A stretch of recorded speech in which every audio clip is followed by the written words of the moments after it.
Q4 Advisor Ratings Report is out and it has found a slower contraction, advisors leaving the industry. To give us a pulse check on the industry, we are joined by Mark Hoven from Advisor Ratings. Mark, welcome to the show. Good afternoon. All right, Mark, give us a high-level breakdown then of those numbers that you're looking at. Yeah, I think it's been an interesting quarter.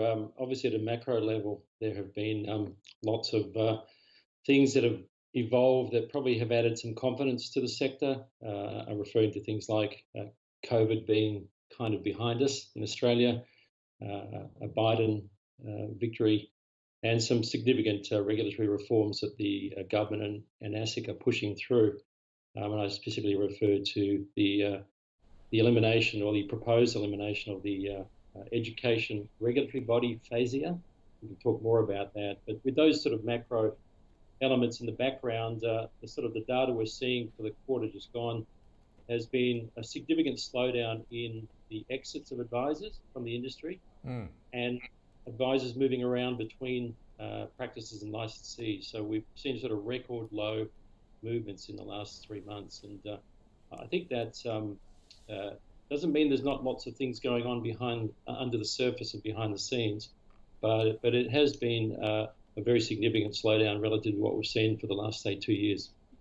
Nonetheless, Mark, I'm interested to see how this is impacting customers. So obviously that pace of the number of advisors leaving has slowed, as you say, but the fees for financial advice have actually increased. Is this all about supply and demand, as far as there's obviously been more demand, particularly, I guess, during the pandemic, as we saw, as far as obviously people taking their money out of super, but there are fewer advisors?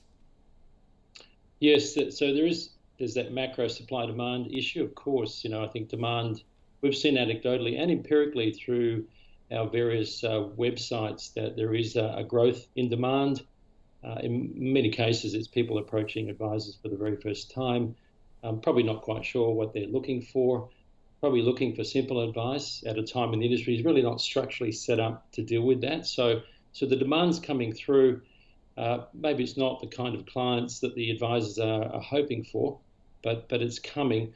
And then the advisors themselves, they're going through a lot of restructure with their businesses. And those fee increases that we've recorded, so we've just finished surveying almost over 2,000 advisors, practice owners and licensee management in the last 2 or 3 months. And on that fee that you referred to, we saw an average increase of 16% year on year in the average, or the median fee actually, charged by an advisor. That is a significant jump. And a lot of that's to do with growing costs, no doubt about that.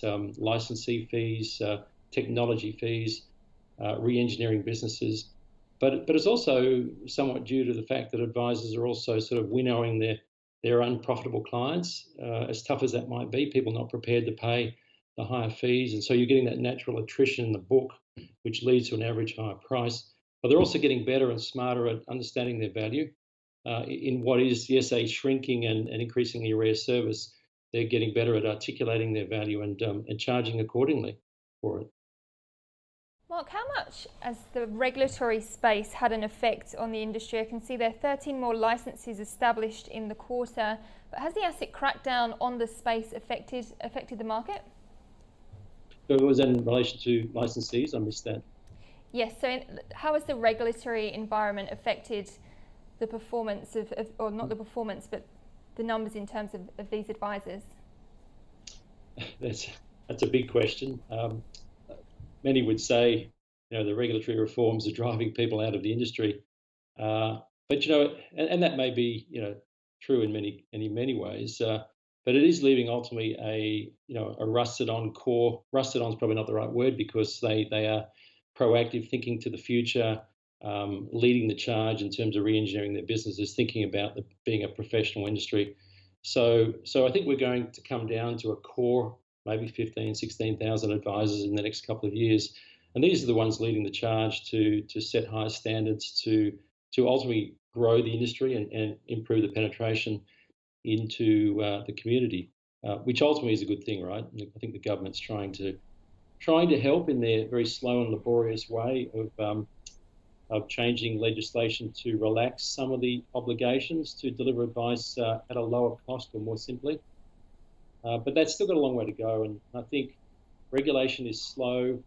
Advisors are concerned about clawback, regulators clawing back or retrospectively penalising them for things that they've done wrong when maybe some of the standards are being relaxed. So there's just lots going on in that regulatory space. We've had the end of grandfathered commissions.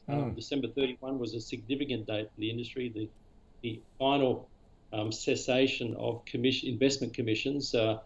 Remember, this was a carve-out the coalition government struck in 2014 to the future financial advice reforms. And so this has finally ended. So now there is no ability to charge investment commissions to clients, but that's also meaning that clients now have to start paying flat fees, and suddenly they're looking at sort of large ticket sizes that they've never paid before. Yeah, I was going to ask you just on that point quickly, Mark. So obviously, as you say, the end of commissions then, so perhaps up front then customers are paying more. Is that likely to perhaps put a bit of a break on growth there?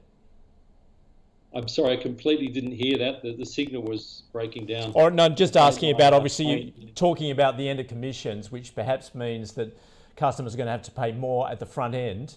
How dissuasive is that? And is that going to have an impact on that advice space? Oh, I think it's a tough sell. It really is. Yeah. I mean, you've gone to now, a lot of surveys that you see from consumers suggest they would prefer to pay a fee rather than a commission. I think there's that sense that a commission is somewhat sneaky and maybe it's hiding something. But they'll also be the same people who probably say they believe comprehensive advice should cost $300 or $500.